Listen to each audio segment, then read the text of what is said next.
Salve, salve, meus amigos! Deixe seu like neste vídeo, inscreva-se aqui no canal, caso você não seja inscrito. A gente fala muito sobre Flamengo por aqui, né? E a gente vai falar um pouco mais sobre o estádio do Flamengo. Tem gente dizendo que o Flamengo dá um pontapé inicial para a construção do estádio, e eu conversei com uma pessoa muito importante hoje no Flamengo, né? E aqui, e também eu vou acrescentar informações publicadas pelo companheiro Rodrigo Matos, e é tudo que o Rodrigo Matos publicar, você pode confiar, porque a fonte é boa, né, na história dele. Mas assim, esse estádio do Flamengo, eu até questionei essa fonte sobre a possibilidade, né, de o Flamengo, já deu pontapé inicial e tal, um estádio de 2 bilhões. Ele falou, não, é um estádio de mais de 2 bilhões, toda a obra, tá? Eu não estou falando só sobre erguer o estádio, toda a obra custando mais de 2 bilhões, eu vou dizer que está bem mais do que 2 bilhões, tá? E o acordo com a prefeitura, que foi um golaço, né? Ele dá o tempo ao Flamengo de se organizar para arrecadar o dinheiro necessário para construir um estádio, né? Então, o que dizia o acordo anterior com a prefeitura? Que o Flamengo teria de erguer um estádio até 2029 no terreno do gasômetro, que já é do Flamengo. E aí, o Flamengo, né, o presidente do Flamengo, Luiz Eduardo Batista, o BAP, e o Eduardo Paes, prefeito do Rio de Janeiro, assinam um acordo em que esse prazo que tinha sido estipulado passa a não existir mais. Ou seja, o Flamengo tem todo o tempo do mundo para se organizar rumo a esse projeto, né, que é um sonho de qualquer rubro-negro. Agora vem a parte, tudo bem, a gente está falando aqui de uma obra portentosa, né? Seria uma obra com valor mais alto do que qualquer estádio que foi erguido, inclusive para a Copa de 14 no Brasil. O estádio mais caro foi o Mané Garrincha, que custou aí na casa de 1 bilhão e 800 milhões de reais, tá? Então, vamos lá, quais são aí? O Rodrigo Matos destrinchou isso tudo direitinho, dando crédito a ele também nessa história, tá?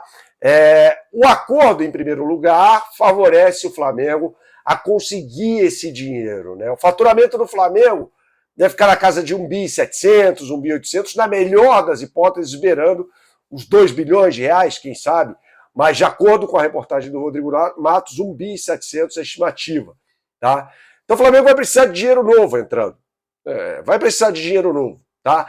Eu me lembro, eu já trouxe essa informação aqui algumas vezes, mas vale sempre compartilhar com vocês. No dia do lançamento da campanha do BAP, né, no Teatro Casagrande, no Rio de Janeiro, eu estive na cerimônia, então eu conversei com o Rodrigo Tostes, até gravei com o Rodrigo Tostes para o Band Esportes, aqui para o canal também, sobre como o Flamengo, onde estaria o dinheiro para a construção do estádio. Ele falou, Rodrigo Tostes, que foi vice-presidente de finanças do Flamengo, um cara que sabe muito tal da questão financeira, né? De repente o dinheiro está dentro do Flamengo, mas precisa ampliar o faturamento, precisa aumentar muito para que isso não comprometa o desempenho esportivo, que eu acho essa uma condição sine qua non, né? Não comprometer o desempenho esportivo, tampouco comprometer as finanças do clube, né? E ninguém vai fazer uma loucura dessa, vou construir um estádio, não sei o quê, o que me parecia até uma manobra muito arriscada do então presidente Rodolfo Landim, né, com esse prazo até 2029 para erguer um estádio. Eu acho que era uma coisa, eu acho não, me parece cada vez mais que era uma decisão um pouco imprudente até, né, diante das condições financeiras do clube. E não havia um projeto para isso, imagina, aquela maquete, né, que foi divulgada nos estertores ali da campanha, a eleição do Flamengo no ano passado, né, que tinha o BAP, o Rodrigo Dunche e o MGM, né, o Maurício Gomes de Matos, disputando a presidência, me pareceu ser a bala de prata para a tentativa de eleição do Rodrigo Dunche, que era o correligionário do Rodolfo Landim, né? Então, é isso que aconteceu, tá? Uma outra questão muito importante que o Rodrigo Matos traz, o Flamengo obteria um empréstimo, contrairia um empréstimo, ou seja, você pega um dinheiro no banco, fala, o Flamengo tem todas as garantias para conseguir um empréstimo no valor, e aí pagaria paulatinamente num financiamento. É que nem você comprar sua casa, seu carro, tal, teria um financiamento com juros embutidos ali. Só que a taxa básica de juros, a Selic, está num patamar hoje de 15%, ou seja, são juros abusivos no Brasil. Então isso compromete todo e qualquer planejamento. E lembrando que a taxa Selic ela é variável.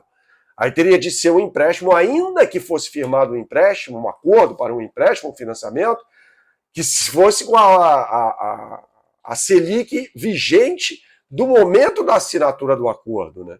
Mesmo assim, já é uma coisa, nesse momento, que o Flamengo não considera, de acordo com a matéria do Rodrigo Matos, por conta da taxa de juros, que é muito alta, repito aqui, 15% da Selic, que é a taxa básica de juros definida pelo Copom, né, do Banco Central. Né? Então, é uma coisa que transcende muito o campo esportivo, né, o Comitê de Política Monetária do Banco Central. Eles se reúnem uma vez por mês para definir a taxa básica de juros do Brasil. Né? E quando a inflação vai subindo, eles aumentam os juros, aí contém um pouco a inflação. Bom, é um pouco de economia, que eu já estudei aqui e tal, então eu estou tentando trazer isso para você. Beleza? Outra coisa, não é descartável, evidentemente, que o parceiro possa ajudar o Flamengo, essa coisa toda, mas sem o Flamengo, evidentemente, virar uma SAF. O Flamengo não vai virar SAF. Isso não vai acontecer. O Flamengo não vai vender uma SAF para construir um estádio de futebol. Eu acho, aí não tem essa informação para cravar isso para você, que o objetivo do Rodrigo Nduch, de repente, seria fazer uma SAF com o Landim se anunciou, não sei. Né? O Landim estaria envolvido, de certa forma, na gestão do Rodrigo Nduch, o que está tudo certo. Ele legalmente poderia fazer isso e tal, mas a SAF, nesse momento, é absolutamente descartada no Flamengo, que para mim é um acerto, porque o Flamengo passaria a ter um dono, né, com a SAF. Você vê o caso, por exemplo, os casos de SAF no Brasil são desastrosos, todos eles. Né? O do Botafogo é uma bomba relógio que vai explodir a qualquer momento. O Fluminense está vendendo sua SAF por um valor irrisório, para ter um aporte, olha só, de R$500 bilhão em 2 anos. Ou seja, 250 milhões de reais por ano. Isso não é nada. Isso não é nada. Tá? Então, o Vasco tem uma SAF que é um desastre. A do Fortaleza está aí para cair para a segunda divisão do futebol brasileiro. A do Atlético Mineiro, um clube completamente endividado, que tem como os donos da SAF, os 4 R's, Ricardo Guimarães, Rubens e Rafael Menin, Renato Salvador, como os credores do Atlético Mineiro. É uma situação mais grave ainda, tá? Então, eu estou falando tudo isso para explicar para você por que é um bom negócio o Flamengo não se tornar uma SAF independentemente do modelo, sendo ele modelo alemão de SAF. Eu acho que não vale a pena, a gente pode entrar nessa questão para aprofundar depois num vídeo o que é o modelo alemão de SAF. Tá bom? Saudações, até a próxima e tchau, tchau.